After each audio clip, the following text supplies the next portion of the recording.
Hello students, how are you all? Students, आज हम immunological disease के बारे में पढ़ेंगे। हम शुरू करते हैं इम्यूनो डिफिशिएंसी डिसऑर्डर से। ओके, ये होते क्या है? इंट्रोडक्शन की बात करें तो ये एक ऐसा स्टेट है, कंडीशन है जिसमें हमारा इम्यून सिस्टम इन्फेक्शियस डिसीज़ से फाइट नहीं कर पाता है। इन्फेक्शियस डिसीज़ से फाइट करने की एबिलिटी ख़त्म हो जाती है हमारे इम्यून सिस्टम की, और इंटायरली एब्सेंट हो जाती है इम्यून सिस्टम की एबिलिटी इन्फेक्शियस डिसीज़ से फाइट करने की। इस कंडीशन को, इस स्टेट को हम कहते हैं immunodeficiency disorder. Now it may be two types. ये दो टाइप्स के होते हैं, primary and secondary. Primary usually congenital resulting from genetic defects in some components of the immune system, and second one is secondary or acquired, as a result of other disease or conditions such as HIV infection, malnutrition and immunosuppression. First ये दो types के होते हैं, primary and secondary. Primary में क्या होता है कि यूजुअली ये कंजेनाइटल होते हैं या जेनेटिक डिफेक्ट्स की वजह से इस तरीके की कंडीशन और इस तरीके का स्टेट जो है वो पेशेंट में या इंडिविजुअल फेस करता है। लेकिन सेकेंडरी और एक्वायर्ड क्या है? तो सेकेंडरी और एक्वायर्ड एक ऐसा कंडीशन होता है जिसमें HIV इन्फेक्शन की वजह से या माल न्यूट्रिशन की वजह से या इम्यूनोसप्रेशन की वजह से इस तरीके की कंडीशन अपीयर होती है, जिसमें इम्यून सिस्टम के पास डिसीज़ से फाइट करने की, इन्फेक्शियस डिसीज़ से फाइट करने की एबिलिटी ख़त्म हो जाती है या कॉम्प्रोमाइज्ड हो जाती है। नाउ प्राइमरी इम्यूनोडिफिशिएंसी डिसीज़ के बारे में हम डिटेल में बात करें तो myeloid lineage, lymphoid lineage, complement system deficiencies, disorders of phagocytosis, इन ये सारे प्राइमरी इम्यूनोडिफिशिएंसी डिसीजेज हैं। एंड जैसा कि हमने पढ़ा इनके सिम्टम्स क्या है, इनके सिम्टम्स है recurrent respiratory infections. Primary immunodeficiency disorders में के जो सिम्टम्स होते हैं उसमें पहला सिम्टम्स है कि रेस्पिरेटरी इन्फेक्शंस बार बार होते रहेंगे and persistent bacterial infections, sinusitis, otitis and bronchitis. And bacterial infection जो होगा वो काफ़ी लॉन्ग टाइम के लिए परसिस्ट कर जाएगा। एंड वैसे इंडिविजुअल को साइनसाइटिस, ओटिटाइटिस एंड ब्रोंकाइटिस के जैसी चीज़ों को बार बार फेस करना पड़ेगा, जैसी प्रॉब्लम को बार बार फेस करना पड़ेगा। And increased susceptibility to opportunistic infections and recurrent fungal yeast infections. क्योंकि इनका इम्यून सिस्टम कॉम्प्रोमाइज्ड हो जाता है, इनकी इन्फेक्शियस डिसीज़ से फाइट करने की एबिलिटी कॉम्प्रोमाइज्ड हो जाती है। इस वजह से इनके सिम्टम्स में एक सिम्टम ये भी है कि अपॉर्चुनिस्टिक इन्फेक्शंस होने के लिए ज़्यादा ससेप्टेबल होते हैं एंड इनको बार बार रिकरेंट अपॉर्चुनिस्टिक पैथोजेंस के थ्रू इन्फेक्शन के द्वारा इन्फेक्शन हो सकता है। And skin and mucus membrane infections जो है वो भी इनके सिम्टम्स हैं। And resistant thrush, oral ulcers and conjunctivitis, ये भी सिम्टम्स है प्राइमरी के। And then diarrhoea and malabsorption, failure of thrive and delayed or incomplete recovery from illness. These are the symptoms of primary immunodeficiency disorders. Okay, अब इनकी aetiology क्या है? तो aetiology associated with genetic defects of missing enzymes. Genetic defects की वजह से जो missing enzymes है उनके मिसिंग इंजाइम्स की वजह से और जेनेटिक डिफेक्ट्स की वजह से, and specific development impairment and infections, malnutrition and drugs. These are the etiology of primary, etiology associated with the primary immunodeficiency disorders. Now secondary, और पढ़ने से पहले हम सीवियर कंबाइंड इम्यूनोडिफिशिएंसी के बारे में पढ़ेंगे। सीवियर कंबाइंड इम्यूनोडिफिशिएंसी को शॉर्ट में हम SCID कहते हैं। Various genetic defects, no TCR और defective TCR, defective cell signalling, defective IL-2, recurrent infections, death at early age. ये है severe combined immunodeficiency SCID। SCID के केस में क्या होता है, बहुत सारे वेरियस जेनेटिक डिफेक्ट्स हो जाते हैं एंड डिफेक्टिव टीसीआर के होने की वजह से या टीसीआर नहीं होने की वजह से ये प्रॉब्लम हो जाती है। डिफेक्टिव सेल सिग्नलिंग की वजह से ये प्रॉब्लम SCID की प्रॉब्लम हो जाती है। एंड उनको बार बार रिकरेंट इन्फेक्शंस होते रहते हैं जिसकी वजह से अर्ली एज में डेथ हो जाती है।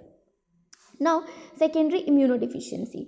सो सेकेंडरी इम्यूनोडिफिशियंसी क्या है? जैसा कि हमने पढ़ा कि सेकेंडरी इम्यूनोडिफिशियंसी डिसऑर्डर जो है वो क्यों होता है, तो अगर पर्सन HIV से सफ़र कर रहा है या उसको HIV इन्फेक्शन हुआ है या मैल न्यूट्रिशन है या इम्यूनो सप्रेशन की वजह से ये कंडीशन अपीयर होती है। सो ड्रग रिलेटेड प्रॉब्लम की वजह से भी ये कंडीशन अपीयर हो सकती है। And disease related like cancer, AIDS, HIV, T helper cells as a target, so ये भी रिस्पॉन्सिबल हैं और हो सकते हैं सेकेंडरी इम्यूनोडिफिशियंसी के लिए। साथ ही साथ इनके अलावा अब हम डिटेल में पढ़ेंगे एक्वायर्ड इम्यूनोडिफिशियंसी सिंड्रोम क्या होता है, एड्स क्या होता है, जो कि एड्स की वजह से सेकेंडरी इम्यूनोडिफिशियंसी डिसऑर्डर्स अपीयर होते हैं। सो एड्स को हम डिटेल में पढ़ेंगे। ओके, एड्स कॉज किया जाता है HIV वायरस की। HIV एक वायरस है जिसकी वजह से एड्स कॉज किया जाता है। एंड HIV का फुल फॉर्म होता है human immunodeficiency virus. Human immune system are unable to overcome the infection. So इस कंडीशन में क्या होता है कि हमारी इम्यूनिटी इतनी वीक हो जाती है, हमारा इम्यून सिस्टम इतना वीक हो जाता है कि वो इन्फेक्शन को ओवरकम करने के लिए अनेबल हो जाता है and the person becomes immuno deficient, जिसकी वजह से पर्सन जो है वो इम्यूनो डिफिशियंट हो जाता है। वो छोटी मोटी प्रॉब्लम से और बैक्टीरियल इन्फेक्शन या छोटे मोटे पैथोजन से भी फाइट करने की एबिलिटी ख़त्म कर देता है, जिसकी वजह से सिवियरिटी काफ़ी बढ़ जाती है। Now, a weak immune system can no longer effectively defend the body, resulting to the body becomes vulnerable to a variety of infections and cancers. So, क्योंकि इम्यून सिस्टम हमारा वीक हो जाता है, इस कंडीशन में हमारी बॉडी काफ़ी ज़्यादा वल्नरेबल हो जाती है वैरायटी ऑफ इन्फेक्शंस के लिए और कैंसर की भी प्रॉब्लम आ सकती है, क्योंकि इम्यूनिटी हमारी काफ़ी वीक होती है एंड तब अदर पैथोजन से और अदर इन्फेक्शन से फाइट करने की एबिलिटी ख़त्म हो जाती है। And infections that take advantage of a weakened immune system are opportunistic infections. हमने अपनी प्रीवियस लेक्चर वीडियो में भी पढ़ा है अपॉर्चुनिस्टिक इन्फेक्शन के बारे में। सो जब इम्यूनिटी वीक हो जाती है, इम्यून सिस्टम अनेबल हो जाता है छोटे मोटे पैथोजन्स और इन्फेक्शन से भी फाइट करने में, तो उस टाइम और जब इम्यूनिटी वीक हो तो इस टाइम एडवांटेज लेते हैं अपॉर्चुनिस्टिक पैथोजेंस और वो अपॉर्चुनिस्टिक इन्फेक्शंस कॉज कर देते हैं। इवेंचुअली इम्यून सिस्टम इतना वीक हो जाता है, बॉडी इतनी ओवरवेल्म्ड हो जाती है इन्फेक्शंस की वजह से, कैंसर की वजह से, एंड पर्सन की डेथ हो जाती है। So now AIDS, acquired immunodeficiency syndrome. AIDS क्या है? तो एड्स एक सिंड्रोम है जो कि ग्रुप ऑफ सिम्टम्स और साइंस एसोसिएटेड होते हैं इसमें with same underlying conditions and classified into 2 types. So HIV को 2 टाइप में क्लासीफाई किया गया है, HIV-1 and HIV-2। So HIV-1 क्या है? ये प्रीडोमिनेंटली पाए जाते हैं east, central, south Africa and other parts of the world, and HIV-2 reported mainly in west Africa. So HIV-2 west Africa में ही मेनली रिपोर्ट किए जाते हैं। नौ प्रिवेलेंस की बात करें तो HIV इन्फेक्शन एक ग्लोबल पैंडमिक है and world wide 40.3 million people infected है इससे, and among adult 15 to 49 years के एडल्ट ज़्यादा इन्फेक्टेड है इससे। 4.1 मिलियन पीपल की डेथ होती है and 4.5 million new cases per year diagnose किए जाते हैं, डिटेक्ट किए जाते हैं। 2.40 मिलियन इंडियंस जो है वो HIV के साथ जी रहे हैं अभी भी, and 83% are the age group between 15 to 49 years. Okay, now history. So in 1979, increased Kaposi sarcoma and homosexual noted in Africa. So Africa में ये नोट किया गया था। 1981 first case in California.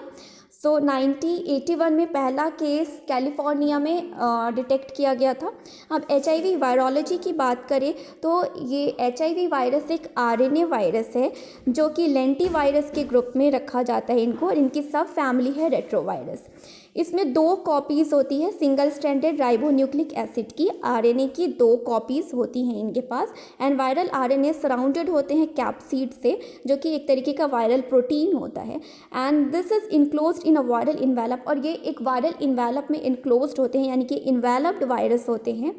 And primary target CD4 plus T lymphocytes. So primary and over time CD4 cells count decline and results in a poorly functioning immune system. So time जैसे ये infection लगता है और infection बढ़ता जाता है, CD4 sales के count जो है वो डिक्लाइन होने लगते हैं, जिसकी वजह से इम्यून सिस्टम हमारे काफ़ी वीक हो जाता है। आप देख सकते हैं HIV वायरोलॉजी, HIV वायरस है जो कि RNA वायरस है एंड इनके पास कैप्सिड प्रोटीन प्रेजेंट होती है, कैप्सिड प्रेजेंट होती है एंड ये इन्वेलप्ड वायरसेस है। ओके, HIV की पैथोफिजियोलॉजी की बात करें तो penetration of virus into host plasma membrane results into virion. So ये वायरस जो है वो होस्ट प्लाज्मा मेम्ब्रेन में पेनिट्रेट करते हैं, जिसको हम वेरियन कहते हैं।